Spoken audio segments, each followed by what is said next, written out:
நண்பர்களுக்கு வணக்கம். நீங்கள் பார்க்குறது தான் ஜிஞ்சுவா புல். இது ஆடு, மாடு, கோழி, முயல், குதிரை போன்ற அனைத்து கால்நடைகளுக்கும் தீவன பயிராக கொடுக்கலாம். இதில் புரோட்டீனோட அளவு பார்த்தோன்னாக்கா மற்ற தீவன பயிரை கம்பேர் பண்ணும்போது இதில் வந்து அதிகமாகவே இருக்குது.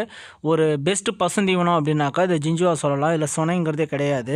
இது நம்ம வந்து விதைக்கரணை கொடுத்துட்ருக்கோம். விதைக்கரணைங்கிறது இந்த மாதிரி 2 கணுக்கள் வச்சு இண்டிவிஜுவலாக செலக்டட் கரணைகளை எடுத்து கட் பண்ணி இந்த மாதிரியான குவாலிட்டியில் தான் நம்ம வந்து விதைக்கரணை கொடுத்துட்ருக்கோம். இது வந்து ஆடுகளுக்கு கொடுக்கும்போது ஆடுகள் எப்படி விரும்பி சாப்பிடுதுன்னு பாருங்கள். நீங்கள் எல்லா வகையான ஆடுகளுக்கும் இதை வந்து தீவன பயிராக கொடுக்கலாம். நாம் ஜிஞ்சுவா மட்டும் இல்லாமல் நம்ம வந்து வேலி மசால், மல்பெரி, கோஎஃப்எஸ் 29, அசோலா இந்த மாதிரியான பசுந்தீவனம் விதை மற்றும் விதைக்கரணைகள் கொடுத்துட்ருக்கோம். அசோலா வளர்க்குறதுக்கான பெட்டும் நாம் வந்து கொடுத்துட்ருக்கோம். பாருங்கள், இது வந்து 8க்கு 4 சைஸில் இருக்கும் இந்த பெட்டு.